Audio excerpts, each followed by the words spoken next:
Hey there folks, Scottsdale Travel Chick Sidekick here to give you our quick video review of Denver's Botanical Gardens. In this video, we'll start with a bit of background on the gardens, like hours of operations, entry fees, things like that, and then we'll dive right into what you'll see and experience during your visit. If you want to learn more about downtown Denver overall and all the top things to see and do, please check out our Denver Visitor Guide video. Just search Scottsdale Travel Chick Downtown Denver Guide. In terms of background on the gardens, did you know there are actually two parks to the Botanic Gardens? The main location with the formal gardens, conservatory, and what most people are thinking of as Botanical Gardens is located in the Cheeseman Park area of East Central Denver, with the park entrance off of York Street. This is what we'll be covering in this video. However, they have another more rural park location called Chatfield Farms, which is located in Littleton, Colorado, just south of Denver. That's a 700-acre natural plant refuge and working farm on the banks of Deer Creek. Perhaps we'll cover that some other time. The main downtown Botanic Gardens is a very nicely done 24-acre park filled with many different garden areas, almost 50 I think, as well as a tropical conservatory, art installations, and a dedicated art building which displays touring exhibits typically related to plants and the outdoors. The park also hosts a number of seasonal festivals as well as promotes a summer concert series. There are 3 dining options as well. The Hive, which is an outdoor patio, Offshoots Cafe, which is an indoor cafeteria-style dining, and the Copper Door Coffee Roasters.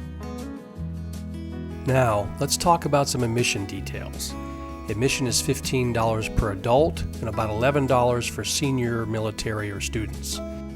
Hours of operation are 9 a.m. to 8 p.m. most days, with Monday and Wednesday closing early at 3. But the hours do vary based on special events, so please be sure to check their website before your visit.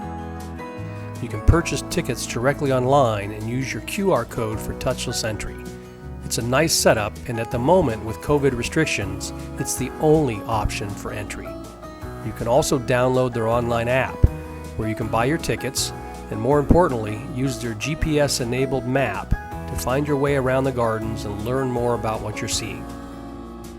Another alternative for entry is to consider the Denver City Pass, which includes the gardens and 2 or more other attractions starting from a combined price of $39 a person. Okay, let's get to the details of the gardens themselves. In this section, I'll do a little less talking and will simply show you a number of pictures and videos of the sites you're going to see as you explore the gardens. Our only recommendation is to visit in a clockwise direction, hitting the various outdoor gardens first. Then you can take a break near the middle of your visit to grab a bite on the Hive patio overlooking the Monet Pool before you close out your visit with a tropical conservatory and a Friar Newman art gallery visit. As a fun overview to get us started, here's a flyover of the gardens, moving from the rear towards the entrance.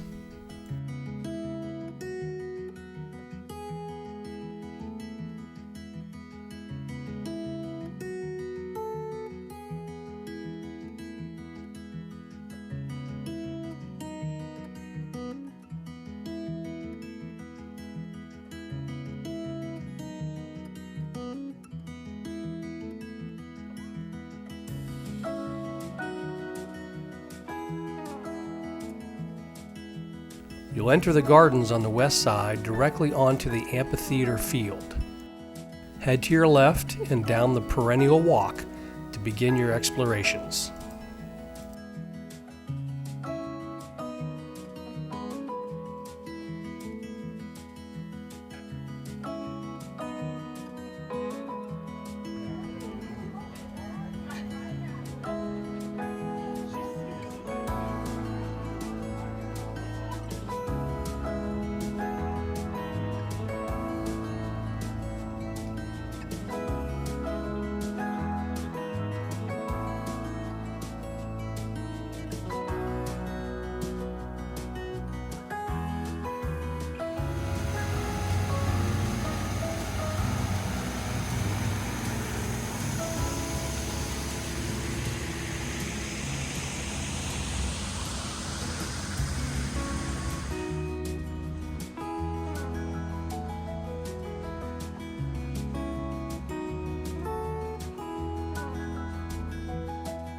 There's a beautiful house and a glass sculpture at the end of this area. Then you'll move into a number of ornamental gardens to continue to explore.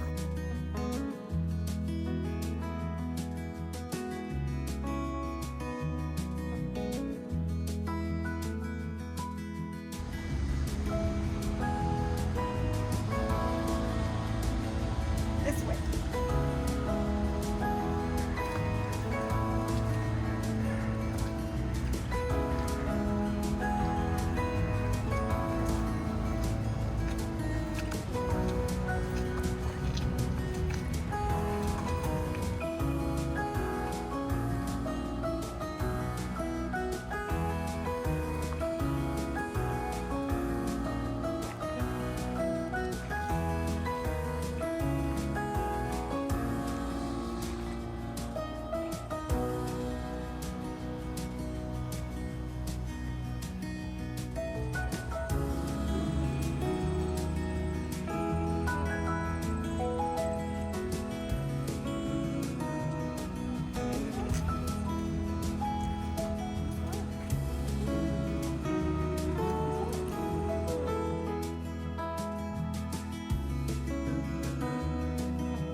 Right here.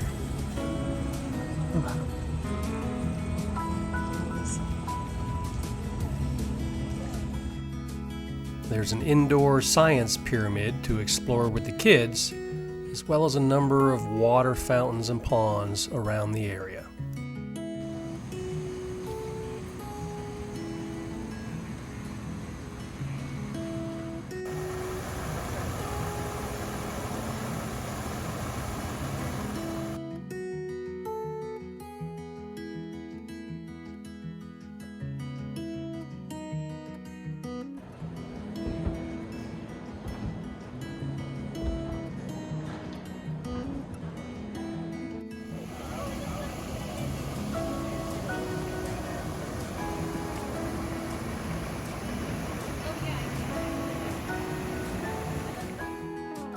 And after that area, more gardens to explore.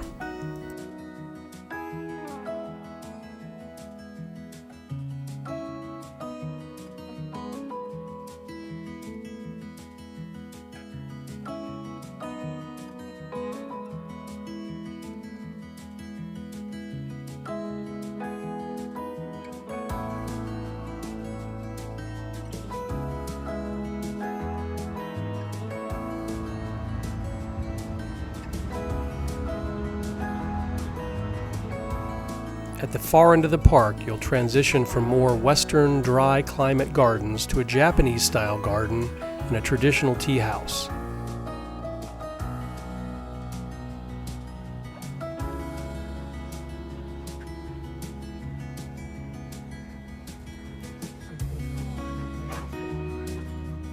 And while you're walking through here, be sure not to overlook this very important fact. Finally, you'll come to what I would call the centerpiece of the gardens, a large pond and fountain area they call the Monet Pool.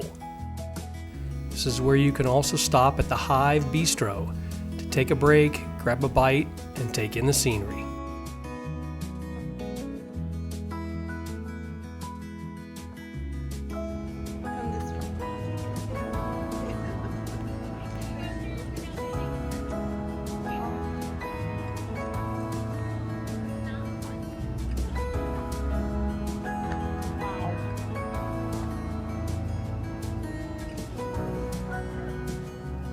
After your break, you'll head through a couple more garden areas and past the Orangery, toward their indoor options of the Tropical Conservatory and the Friar Newman Art Center. This is also the area of the Offshoots Cafe, just in case you decided to skip the Hive and were looking for some type of indoor option for food.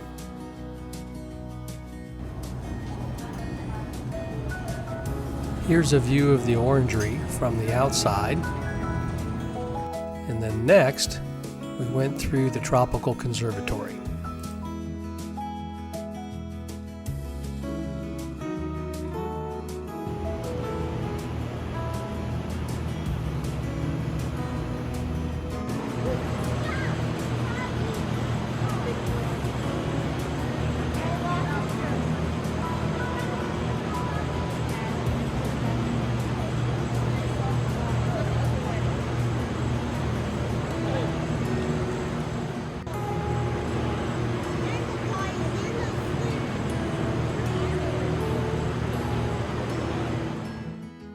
And finally, we head to their brand new Friar Newman Center, with two currently displayed artists being Yoshimoto Saito and Salvador Dali, among a few others.